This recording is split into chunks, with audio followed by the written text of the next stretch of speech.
Audio Hub. Audio Hub.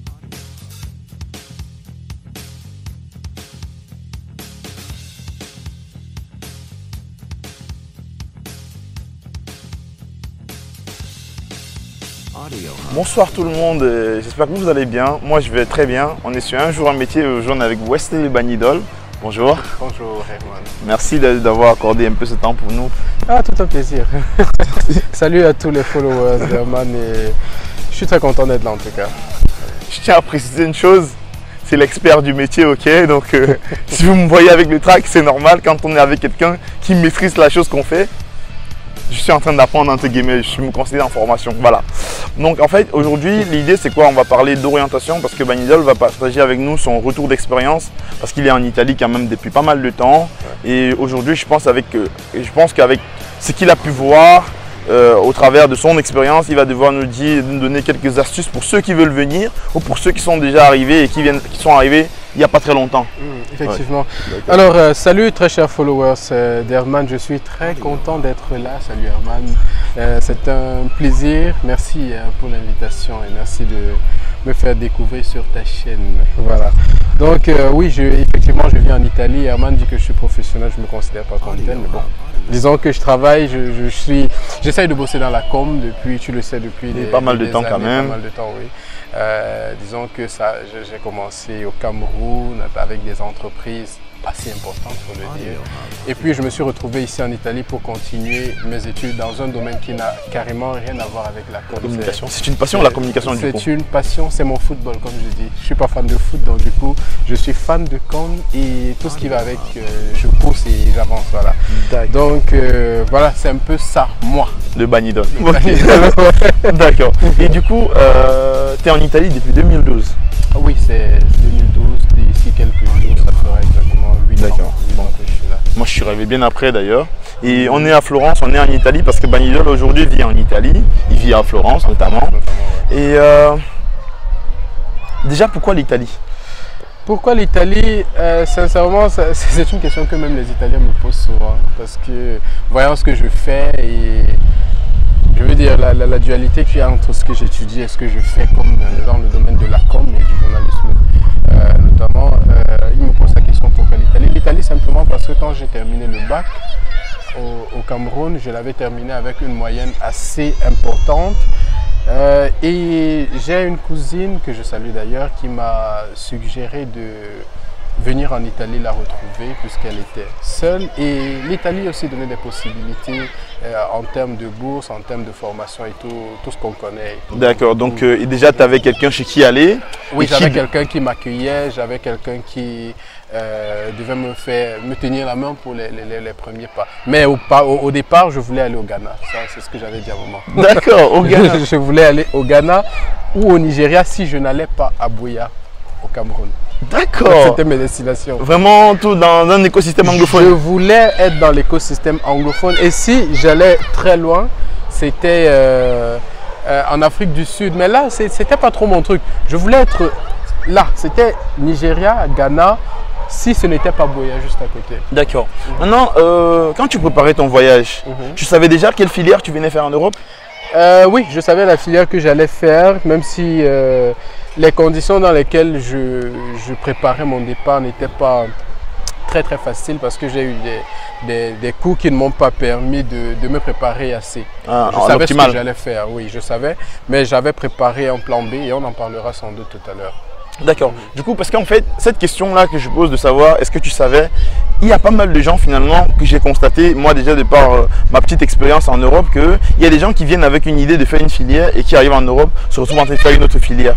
Est-ce que c'est... Enfin, qu'est-ce qui fait ça? Alors, ce qui fait ça, on est en Italie. En Italie, généralement, c'est parce que des gens arrivent et il y a ceux qui nourrissent les passions.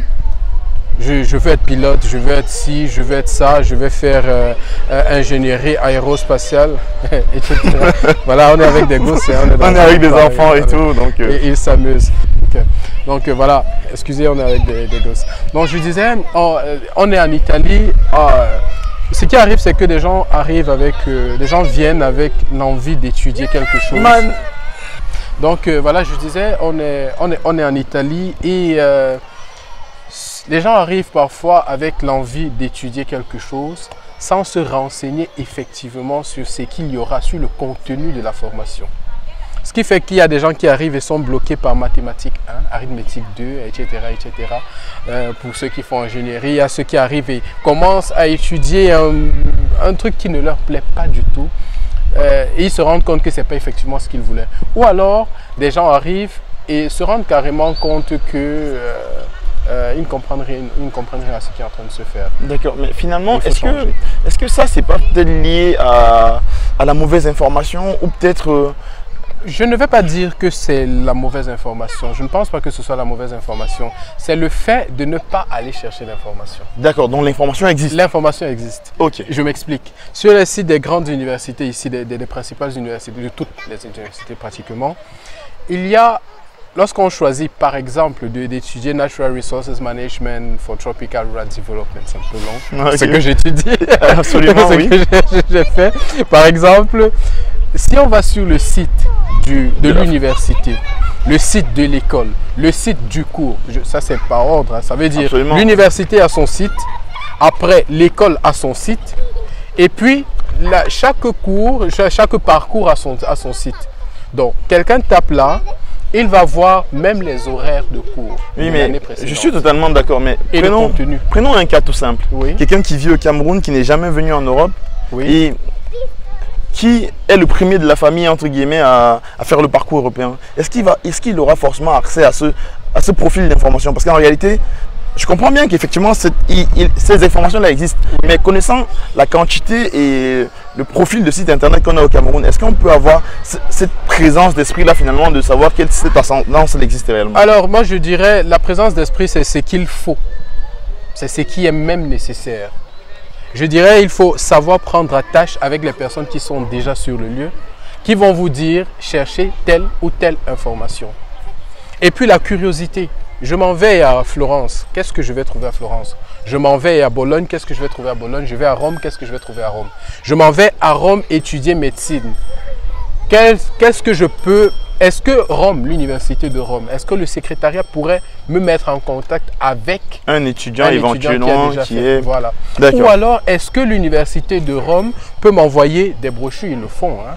Des universités ici, quand on demande certaines brochures, ça arrive. Donc, est-ce que telle université peut me fournir des brochures, des documents, même en PDF, en fichier numérique, qui vont me permettre de comprendre exactement le contenu de mon cours? Il suffit de poser les questions sur chaque cours jusqu'au crédit, le poids de chaque matière. On peut le savoir avant de s'inscrire. Avant même d'aller au Cameroun. Avant de quitter le Cameroun, on peut le savoir. D'accord. Du coup, ok. Donc ça veut dire que ça, on est d'accord, cette question, on peut résoudre on peut très rapidement. C'est pas un souci en tout cas. Maintenant, selon toi, est-ce que tu penses que… Enfin, je ne sais pas si c'est vraiment comme ça que je dois la formuler. En tout cas, la question est la suivante. Et de savoir… est-ce qu'on devrait s'orienter par rapport à un métier qui recrute ou par rapport à ce qu'on aime? Alors, personnellement, je dirais un peu des deux. Ok. Il faut jouer avec les deux. Ou on cherche un lien entre sa passion et ce qu'on sait faire, ou alors on essaye de trouver un parcours qui les réunit de toutes les façons. L'expérience, je veux dire, il faut bien faire une différence entre l'expérience et la formation. C'est deux choses qui sont différentes. Et qu'à un moment de la vie, il faille joindre, dépendamment de ce qu'on a et de ce dont on dispose. De lien entre… Le métier qu'on veut faire et la formation. Exactement, entre la passion finalement et le métier qui recrute. Est-ce qu'il faut faire ça? Bon, enfin, moi, je dirais qu'il faut trouver le moyen de joindre les deux. Je pense en fait pour ma part que choisir un métier qui recrute simplement parce qu'il recrute, c'est choisir de s'ennuyer toute sa vie en fait. Oui, effectivement, parce que aucun attachement dans ce qu'on fera. Aucun attachement, supposons parce qu'il y a besoin de médecins, je m'en vais m'inscrire à médecine sans jamais avoir aimé la médecine. Qu'est-ce que je vais faire? Il est clair qu'on se trompe. Non, qu'est-ce que je vais faire quand j'aurai des patients? Qu'est-ce que je vais faire quand un patient va me casser, je vais dire me casser la tête et je n'aurai pas la patience que celui qui aime le métier aura. Là, de façon naturelle finalement. Voilà, là de façon naturelle, c'est ça. Donc moi je pense qu'il faille trouver un moyen, compromis. un compromis. Ou à des fois un compromis de transformer entre guillemets sa passion en quelque chose de rentable. Voilà. D'accord, ok. Et justement, ça tombe bien que tu aies pris l'exemple de la médecine. Il y a un fléau qui est réel au Cameroun. Je pense que tous les Camerounais le savent. C'est le métier du parent ou son métier. Tous les parents en Afrique veulent qu'on devienne médecin. Oui. Comment convaincre les parents comment trouver le juste milieu? Qu'est-ce qu'on fait? Il faut simplement dire que il ne faut pas confondre la volonté à la vocation. Excellent. C'est deux choses différentes. Ces deux mots, c'est vrai, les deux commencent par des mêmes lettres, VO, mais ce n'est pas la même chose. La vocation et la volonté, c'est deux choses qui ne sont pas liées, en fait, qui sont distinctes. J'ai envie de, mais est-ce que je peux l'être? Telle est la vraie question. Est-ce que je veux l'être? Est-ce que je suis voué à l'être? Est-ce que j'ai des capacités? Est-ce que j'ai les capacités? Je peux même avoir les capacités. Mais on est en train de parler du temps. Est-ce que je vais tenir dans le temps si je choisis ce chemin? À l'usure. C'est ça le problème. Le problème, on veut, oui, c'est beau de dire mon fils étudie médecine, mais on a vu combien ici qui sont arrivés qui n'ont pas terminé. Effectivement, c'est vrai que c'est beaucoup plus flagrant, notamment à regarder avec du recul. Ici, on constate que... Il y en a tellement, j'en connais, qui, à la 4e année, dont à 2 ans de devenir médecin généraliste, disent « Je ne me vois pas, ce n'est pas ce que je voulais faire. J'ai fait ça pour que plaisir à papa ou à maman soit contente. J'ai fait pour que maman dise à ses amis que son fils est en Europe ou sa fille est en Europe et étudie médecine. » Je ne pense pas que ce soit la meilleure solution. Je pense qu'il fallait à un moment, lorsque chez nous, en Afrique, on sait que l'enfant qui a 7 ans a déjà la capacité de comprendre certaines choses et d'exprimer aussi certains désirs. Donc, quand on est déjà majeur, quand on envoie un enfant en Europe, je ne pense pas qu'il faille lui dire ce qu'il doit faire. D'accord. Ok. Maintenant qu'on parle je ne refuse pas. Il faut vraiment... Excusez-moi de lui couper la parole. Absolument non. Mais je pense que c'est un peu comme lorsqu'on est en route, on a les garde-fous, mais on a toutes les voies. Absolument. Il faut laisser le soin à l'enfant de choisir sa voie en lui mettant des garde-fous. Tout simplement. On lui dit, là ne traverse pas là parce que tu vas te faire mal, ne traverse pas là parce que tu peux. C'est même pas sûr. Il est très probable que tu te fasses mal, mais voilà les différentes voies. Voilà les possibilités. Voilà les possibilités. Ouais. D'accord, ok.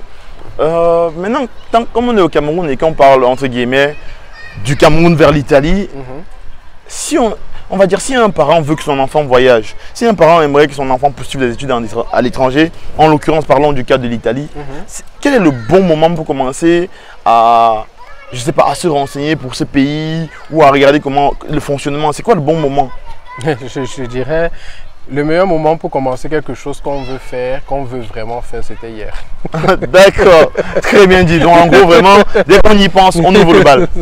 Littéralement. On y va, oui. D'accord. Parce que plus tôt on se lance, mieux on a on est mieux armé. On est mieux armé et on a de bonnes informations. On va chercher l'information. C'est-à-dire, si je sais que je veux aller... C'est un peu comme un voyage qu'on prépare. Bien évidemment. C'est un voyage qu'on prépare. On va même vers l'inconnu. Donc, plus on a d'informations, même sur les rues, c'est possible que j'habite telle maison. Donc, je vais sur Google. J'essaye de zoomer le plus possible pour voir ce que j'y trouve. Donc, plus on a ces informations, plus on sera aguerri lorsqu'on arrivera sur le terrain. D'accord, ouais. Ok. Là, maintenant, on quitte le Cameroun. Dis-nous un truc. Oui. Ton premier mois en Italie. Je suis arrivé le 21 août. Le lendemain, je voulais rentrer. Vas-y, partage. Ouais, le lendemain, je voulais rentrer parce que c'était un dépaysement total. Il faisait chaud de ouf. Ça, vraiment, j'avais chaud. Arrivé en été, oui, je suis d'accord. J'ai jamais eu chaud. Déjà à l'escale, j'avais senti la chaleur. Et puis, il y avait un truc qui m'avait quand même marqué, c'est que quand je descendais sur le tarmac de l'aéroport de Bologne, j'avais regardé ma montre 2 fois parce qu'on m'avait dit que je devais arriver à 20h et puis j'étais habitué qu'à 20h il fasse nuit. Mais comme j'étais arrivé à plein été, le choc. Le choc de voir le soleil à 22h qui est en train de te taper. Mais franchement, il fait chaud, mais très chaud et il est 20h. Chose qui, même au Cameroun, à 20h en saison sèche, il commence à faire froid légèrement. Oui. C'était bizarre, même à Douala, il ne fait pas autant chaud, il ne faisait pas autant chaud, j'avais très chaud. Et bon, j'étais surpris parce que bon voilà, il y avait des personnes qui devaient m'accueillir, qui n'étaient pas là et tout. Il a fallu faire ci et tout. Parce que bon, on est souvent très occupé ici en Europe. Donc il a fallu que j'appelle et tout. Et la personne était en route, était un peu plus loin que prévu, voilà. D'accord. Et a fini par arriver. Le premier mois, c'était l'émerveillement et la nostalgie, c'était je veux rentrer, pourquoi je suis là, etc. Et après, au fur et à mesure, on a commencé à se dire, voilà, il faut commencer à poser les jalons. T'imprégner du système, entre guillemets. S'imprégner du système, commencer à préparer. Le plan B, si effectivement le plan initial ne fonctionne pas, parce qu'au départ, je voulais faire odontologie et prothèse dentaire. Donc, il y avait un concours qu'il fallait faire. Malheureusement, je n'ai pas pu le passer. Et puis, il fallait bien réfléchir rapidement qu'est-ce qu'il fallait faire. Heureusement, ma moyenne au bac me permettait d'entrer dans d'autres facultés sans plus faire de concours. Donc, voilà comment je me suis retrouvé finalement en école d'agronomie. Voilà, d'accord. Où j'ai fait sciences forestières. Voilà. Petite question. Est-ce que l'Italie, quand tu es arrivé, ressemblait à ce que tu t'imaginais de l'Italie? Honnêtement, il y a plusieurs endroits en Europe en général qui ne ressemblaient pas à ce que La question m'a fait penser à la première fois où je suis arrivé à Paris, place du Trocadéro, Tour Eiffel. C'est ça. C'était un peu ça, ouais. C'était pas trop ça. Mais bon, c'était l'Italie. Il y a le système qui change, il y a tout ce qui change et tout. Mais bon, on s'habitue après, ouais. Manidol, une fois qu'on a fait tout ça, qu'on est arrivé, qu'on s'est bien renseigné, on a réussi à voyager, on a tout préparé, on est bien. On a passé même le premier mois. Pourquoi est-ce que malgré, il y a des gens qui arrivent à bien s'orienter, qui ont même la famille en Europe, et qui pourtant arrivent en Europe, font 2-3 ans d'études, même dans quelque chose qui leur plaît, mais se retrouvent en train de recommencer en première année, parce que la ville n'est pas bien choisie, parce qu'un professeur a bloqué, et je ne sais trop quoi, pour des raisons entre guillemets discutables finalement. Oui, il y a plusieurs raisons. Qu'est-ce qui peut causer ça et comment on peut arranger ce genre de choses? Je dirais, il faut, avant de partir, ou bien une fois qu'on est sur le terrain, trouver le moyen de se faire plusieurs plans. L'alphabet français a 26 lettres. Donc du plan A, on peut arriver jusqu'au plan Z. Mais seulement, le problème, c'est le temps qu'on fait de A à Z. Il faut réfléchir très vite. Et si d'ici, ça ne marche pas comme ça, au moins que je puisse tenir ceci en réserve pour ne pas être surpris. Et comme j'ai dit, parfois les surprises arrivent très souvent quand les étudiants arrivent, je veux dire, sont face au contenu des cours. C'est le contenu parfois qui dérange. Qui sépare tout le monde parce qu'on s'y attendait pas. Oui, parce qu'on ne s'y attendait pas. Peut-être la façon d'interroger aussi, parce qu'ici, il y a beaucoup d'examens qui sont gros. Il y en a plusieurs.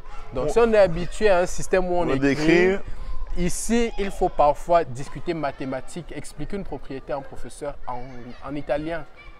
Il y a l'obstacle linguistique aussi dont on a bien évidemment, parlé. C'est sûr. Mais il faut tenir tout ça en compte. Et le stress de savoir que voilà, je suis face à un collège de professeurs, il n'est souvent pas seul. Parfois, ils sont 2-3. Ou bien un prof est là avec son assistant ou 2 assistants. Ou un prof, son adjoint et son assistant. Il va falloir démontrer qu'on connaît la chose, qu'on maîtrise la notion. Chacun pose sa question. Chacun a parfois 1, 2, 3 questions.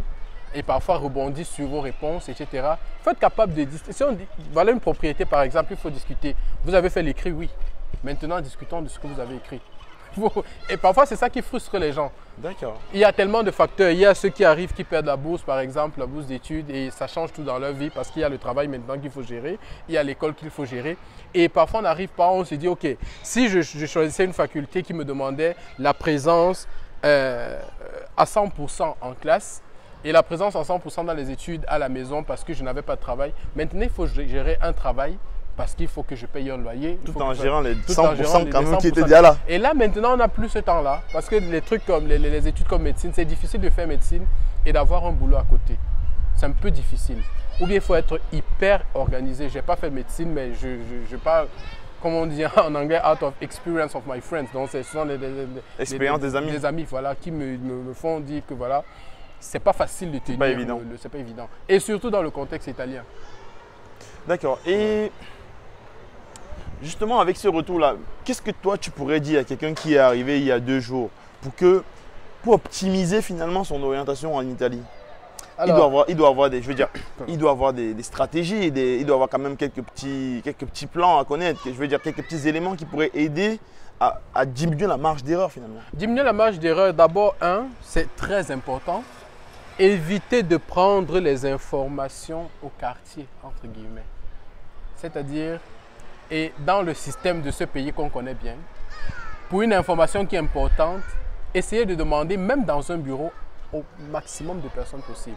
Oui, j'ai fait les frais de ça, j'en Voilà, sais quelque moi chose. aussi j'en ai fait les frais. J'en sais quelque chose. Donc, évitez de venir trouver peut-être une stagiaire qui va vous dire une chose. Exactement. Trouver la responsable qui ne sait pas que telle loi a changé et trouver la personne qui était là le jour où on appliquait la loi. Franchement, il faut aller chercher l'information à la source. Les étudiants qui sont là, s'en rapprocher, je veux dire, trouver ceux qui sont le plus impliqués dans l'accueil et tout l'orientation, ceux qui tiennent la main généralement, je veux dire ça comme ça, des nouveaux arrivants.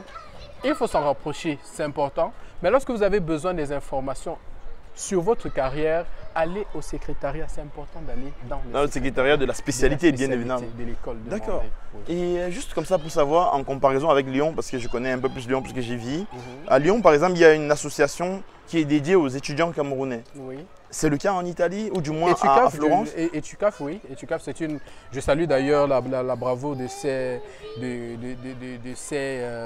personnes parce que j'ai le nouveau bureau et même ceux qui étaient là avant, chaque année, ils se sont employés pour accueillir ceux qui arrivaient, leur donner les premières recommandations pour mieux s'intégrer, pour mieux entrer dans le système. Oui, parce qu'effectivement, c'est un accompagnement qui est vraiment énorme. J'en fais partie à Lyon, par exemple, oui. Et je peux te dire qu'il y a des gens qui arrivent, ils ne savent même pas où poser le pied. Surtout pour ceux-là qui voyagent et qui sont, entre guillemets, le premier membre de la famille ou qui n'ont pas forcément des amis en Europe. Famille, oui, c'est très important.